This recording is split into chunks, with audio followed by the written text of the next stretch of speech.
That final moment in Pluribus episode 5 was absolutely vicious. Carol steps into that freezing back room, pulls up the plastic, takes one look, and her whole body just locks. She covers her mouth like she's trying not to throw up. No dialogue, no reaction time, just shock. Then a blackout. The episode basically hits us with a jump scare made of silence. So let's break that moment open and really look at what could be hiding under those tarps, using everything we've learned about the Hive's habits, their strange little milk obsession, and the new rules of this world. And if you like deep dive breakdowns where we treat a 5-second shot like it's the Zapruder film, then welcome home. Before we talk theories, let's check in on Carol's headspace, because she walks into that cold room already running on fumes. The last thing she did was drug Zosa to squeeze out the truth about reversing the joining. Zosa collapses. The Hive freaks out as one giant emotional blast, and by the time episode 5 rolls in, they've quietly labeled Carol too dangerous to be around. They don't just give her space, they evacuate an entire city. Albuquerque goes from crowded to ghost town overnight. No more cheerful Hive members waiting outside her door. No more conversations. No more humans. She gets a voicemail telling her they still care. They just can't risk being near her. So Carol is completely alone, still grieving Helen, still half handcuffed, still blamed for something she never truly meant to do. And the people who once treated her like a miracle now treat her like a biological hazard. Carol suddenly notices something weird. Every recycling bin around her is overflowing with the exact same milk carton. Same design, same dairy, same everything. Not a mix of brands, just a tidal wave of identical cartons. That's where her inner investigator wakes up. She follows the trail to Duke City Dairy and discovers the cartons aren't filled with milk at all. Doesn't matter what the label says, chocolate, strawberry, whatever. They've all been filled with a golden, watery liquid made by mixing water with a fine white powder. No smell, oily texture, neutral pH. Clearly not a normal drink, more like something manufactured on purpose. She records a video explaining everything: the powder, the liquid, the fake milk. Later, she checks the powder bag, notices the printed code, and tries to scan it. Nothing. But she finds a similar code stamped on dog food, which leads to the processing facility handling both products. And that's how she ends up inside the cold storage. Plastic wrapped pallets, stacks of produce, a room humming with cold air. Carol lifts one tarp, and whatever's underneath hits her so hard she recoils like she's been punched.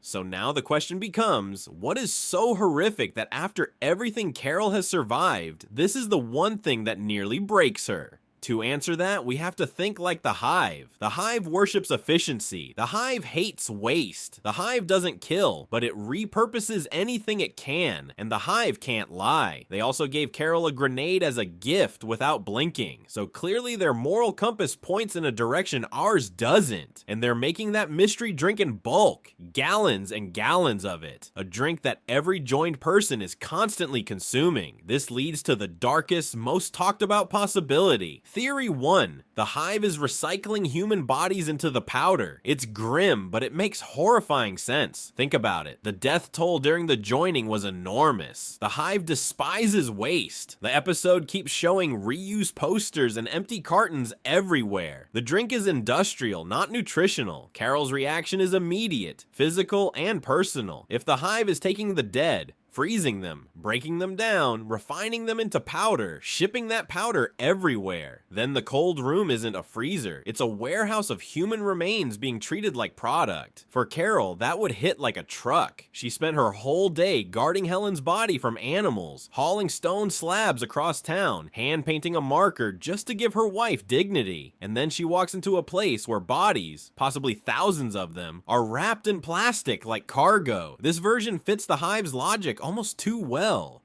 Theory 2. The Hive's children. This one sounds hopeful until you really think about it. The joining wiped out billions, and a collective intelligence wouldn't leave the future to chance. It would begin rebuilding the world immediately, not with birth, not with families, but with design. Now picture the cold room not as a morgue, but as a nursery. Rows of engineered embryos, cryogenic pods containing the next generation, children manufactured to be perfectly compatible with the Hive. No trauma, no no conflict, no individuality to disrupt the signal, a future without parents, without names, without choice. When Carol sees what's under that tarp, maybe she's not horrified by death, but by life. A life that no longer belongs to us. And for someone who just lost the person she loved, for someone who never got the future Helen dreamed of, seeing the Hive build children without humanity in them, that would shatter her. Theory 3, the suspended souls. This one is the quietest theory and easily the most disturbing. What if the bodies Carol finds in that room aren't dead? What if they're alive, barely? People who became trapped during the joining, unable to fully connect, unable to fully disconnect, frozen, suspended, conscious maybe, but locked inside their own minds. A limbo between individuality and the collective. Carol lifts the tarp expecting death, but instead finds people who are breathing faintly, eyes twitching under frozen lashes, bodies that are technically alive, but whose minds are nowhere she can reach. It's not gore, it's not violence, it's helplessness, captured and preserved. And for a woman who couldn't save Helen, who had to bury the love of her life alone, seeing other people trapped between life and death, that is the kind of revelation that makes you grab your face and stagger backward. A horror you can't fight, a horror you can't fix, a horror that stays with you. Theory 4. Carol saw herself. This one hits completely differently. The Hive is fascinated by Carol. She's immune. She disrupts their entire system. She represents something they can't absorb or predict. If you're a global collective with instant scientific access, what do you do with the one human you can't understand? You experiment. So what if the cold room is filled with attempts to recreate her immunity? Imagine Carol lifting that tarp and seeing partial clones, half-formed versions of herself, trial and error attempts to engineer something that can think like the Hive, but resist the joining like she does. If she saw herself, even broken, incomplete versions, that would be enough to make anyone collapse. Theory 5.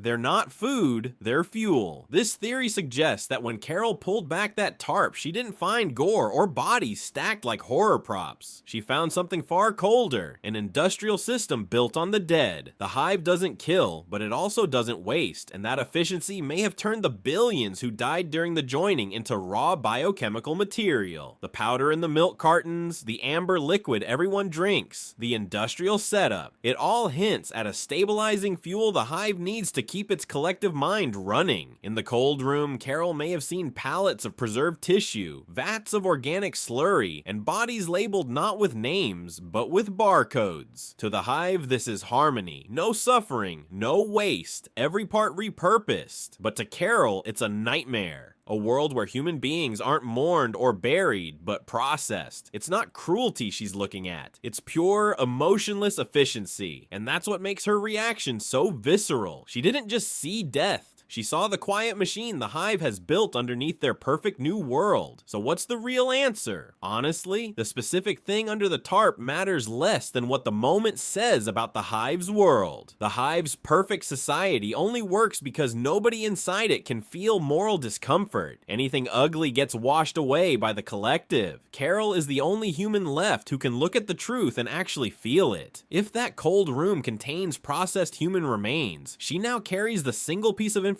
that could turn immune people against the Hive. If those bodies are being saved for future restoration, the story becomes morally complicated. Is she fighting the villain or the cure? Either way, that scene is the turning point. Everything before it was suspicion. Everything after it is war. Carol in that cold room isn't just horrified, she's awakened. And whatever is hiding under those tarps is dangerous enough to topple the Hive's shiny, peaceful facade. So here's the real question. If you were Carol, would you lift the next tarp, or would you walk away? If you're into digging deeper into this insane world, the joining, the Hive, the milk, everything they're not telling us, stick around. Hit subscribe so you don't miss a single break.